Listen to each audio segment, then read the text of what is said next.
45 has been basically attacking the Russia probe even before it ended, and he called it bias, and it really wasn't. Seeking to discredit a highly anticipated report on the Russian investigation, 45 is attacking the appointment of Special Counsel Robert Mueller by falsely claiming it was biased and conflicted.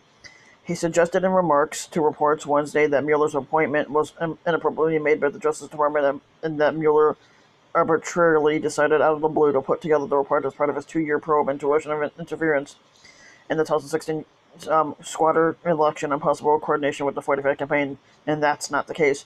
45 has also falsely asserted the U.S. economy is the greatest ever and overstated the nature of his win in the 2016 election. A look at the claims in reality that 45 supporters cannot understand.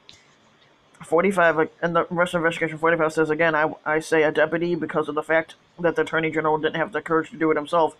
A deputy that's appoints another man to write a report. The fact is, the Attorney General at the time, Jeff Sessions, didn't lack courage in the matter.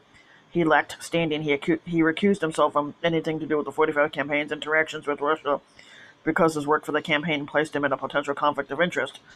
It then fell to Deputy Attorney General Rod Rosenstein to decide whether to appoint a special counsel, and he did. 45 also said, I know that he's conflicted, and I know that his best friend is Comey, who's a bad cop. The facts. James Comey succeeded Mueller as FBI director, and though they served together in the Bush administration, the men are not known to be friends. There is certainly no evidence, as 45 has repeatedly suggested, that they are best friends. 45 on the Mueller report, it's sort of interesting that a man out of the blue just writes a report. The fact is, Mueller didn't wake up one day out of the blue and decided he wanted to write this report. It's mandated under the regulation that spells out the grounds for his appointment and duties as a special counsel.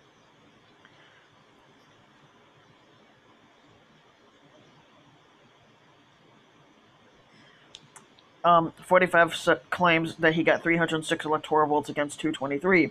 That's a tremendous victory. I got 63 million more. I got 63 million votes, and now somebody just writes a report.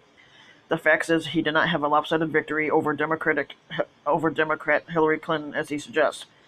45 did indeed nearly win 63 million votes in the 2016 election, but it was fewer than the 65 million that Clinton got, who won the popular vote after racking up lopsided victories in big states such as New York and California, according to election data compiled by the Associated Press. Clinton, however, lost the presidency due to the unnecessary bullshit electoral college, which came after he narrowly won less populous Midwestern states, including Michigan and Wisconsin. As is typical, 45 also misstates the electoral college vote. The official count was 304 to 227, according to an AP tally of the electoral votes in every state. Now we get to the economy.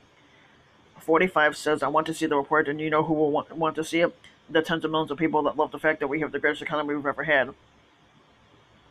The fact is, the squatter is vastly exaggerating what has been a mild improvement in growth and hiring. The economy is wealthy, but right now it's not the greatest. The economy expanded at an annual rate of 3% last year, a solid pace, but it was just the fastest in 4 years in the late 1990s. Growth topped at 4% for 4 straight years, a level it has not yet reached under 45, and growth even reached 7.2% in 1984 when Reagan was president. The independent economists widely expect slower growth this year as the effects of the 45th administration tax cuts fade.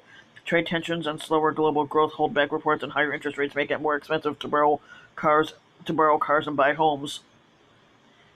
Yep.